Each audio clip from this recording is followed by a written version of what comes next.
This Broadway dancer has been missing for 8 days. Zelig Williams, and I hope I'm saying his name right. I watched multiple videos to try to learn how to pronounce his name. That's what I was saying the most, but if I'm pronouncing it wrong, please let me know. He was last seen on October 3rd, and his family filed a missing persons report on October 4th when they didn't hear from him. The family said it is weird for him to go this long without contact. They talk every single day, and that he recently moved from New York to South Carolina. He is a black male. He is 6 feet tall. He's 150 pounds. He has short black hair, brown eyes, and a birthmark on his throat. So he went missing sometime between October 3rd and 4th, and it is now October 11th, and there are really no updates. The only update that we know is his car was found abandoned in a parking lot near Congaree National Park, 20 miles southeast of Columbia.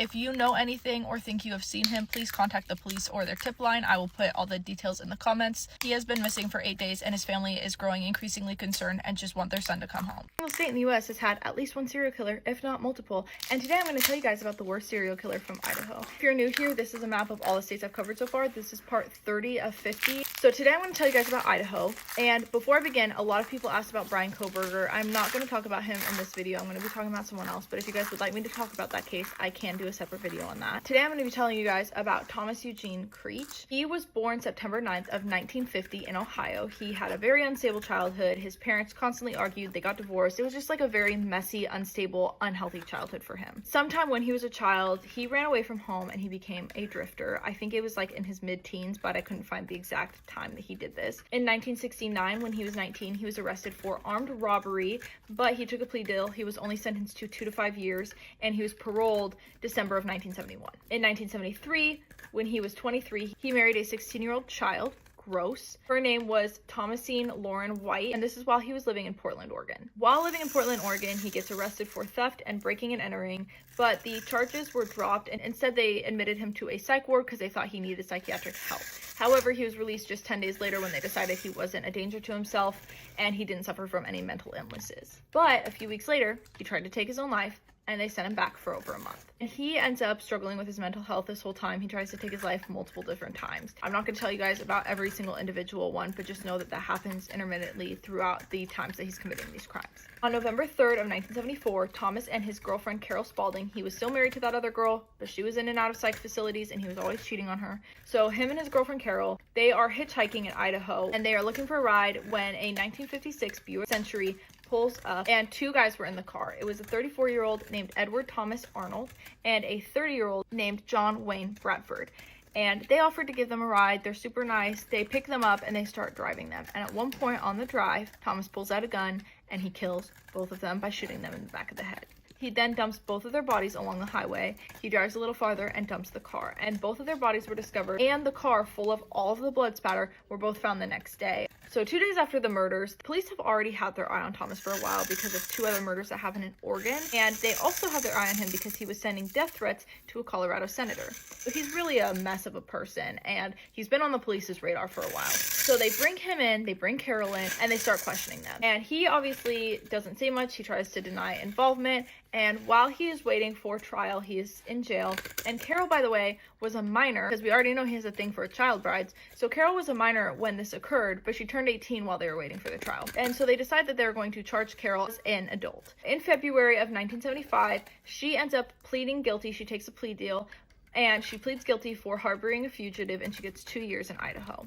Meanwhile, he has still been saying he's innocent. In the fall, though, he ends up changing that he's innocent, and he says that he did kill them. He confesses that he killed them, but that they pulled a knife on them and threatened to assault Carol, and so he says it was self-defense, which obviously he is lying. But now that is the argument for part of the trial. However, right after he takes a stand at his own trial, it's now October of 1975, the prosecution is worried they might not get him on this. They are like, we don't have enough evidence, he's gonna walk, like, this is not good.